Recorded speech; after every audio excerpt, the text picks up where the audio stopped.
For decades, Iran had a very specific playbook. It fought its battles from the shadows, using a whole network of allies to project power across the Middle East.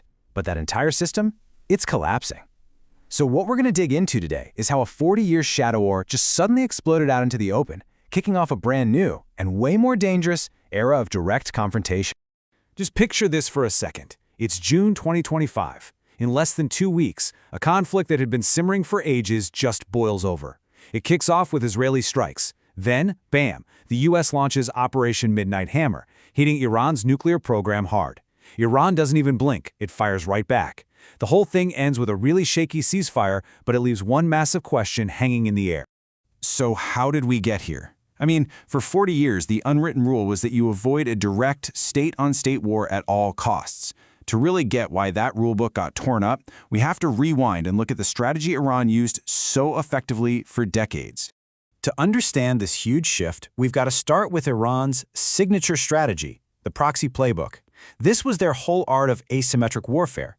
It was all about fighting wars without officially fighting them. So what is a proxy war? Well, you can think of it as basically outsourcing a conflict. Instead of your army fighting their army, you arm, you fund, and you guide a different group to do the fighting for you. It's a way to hit your rivals from a distance without getting your own hands dirty. And Iran was an absolute master at this. They built this powerful network called the Axis of Resistance.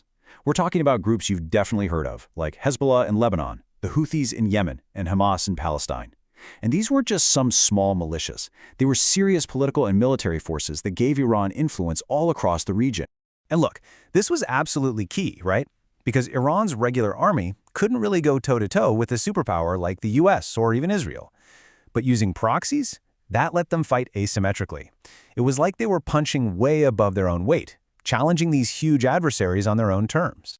The other huge advantage was something called plausible deniability.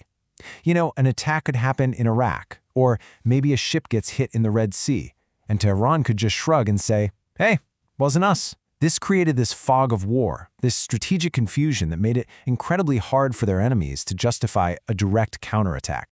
Now, the nerve center for this whole operation was a super elite unit, the IRGC's Quds Force. They're the foreign operations wing of the Revolutionary Guard. They handled the weapons, the training, the strategy, everything that turned these separate groups into one coordinated network.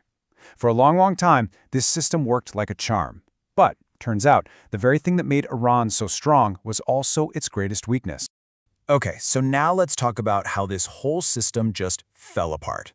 The proxy strategy, which was once this incredible source of strength, it ended up becoming a massive liability. You see, it was a classic double-edged sword. On one hand, yeah, you get strategic depth and deniability.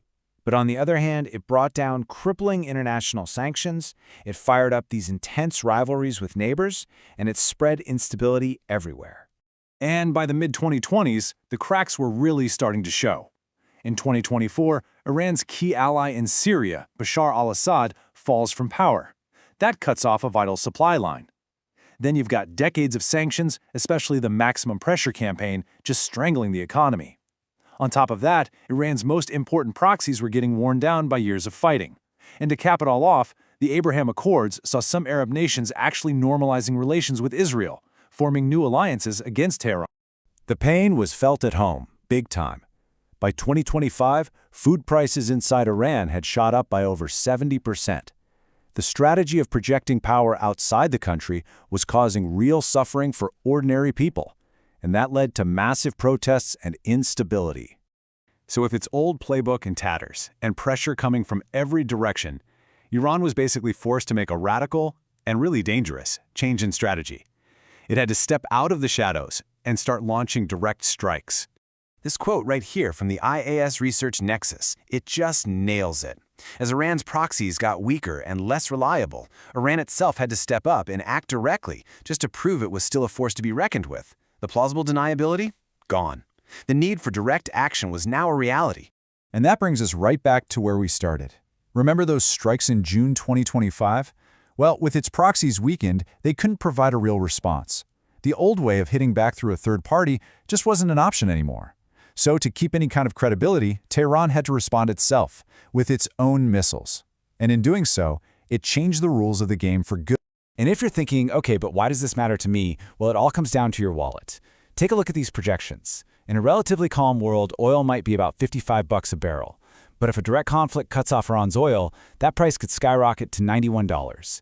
This isn't just some far-off regional issue, it's a direct threat to the global economy. So where does all this leave us? Honestly, it leaves us with a power vacuum and a Middle East that's way more volatile and unpredictable than it's been in a very long time. All right, let's just quickly recap the main points here. First, Iran's 4-decade-long proxy strategy is crumbling. Second, this is forcing a really dangerous pivot from shadow wars to direct, open conflict. Third, this new reality means the risk of a huge regional war is much, much higher. And finally, all of our economic stability is now tangled up in this incredibly tense situation. And that leads us to the final, and frankly, pretty unsettling question. For all its problems, the proxy system acted as a kind of buffer, a circuit breaker that helped prevent all-out war. But now that buffer is gone. With the old rules totally shattered, what, if anything, is going to stop the next spark from setting the entire region on fire?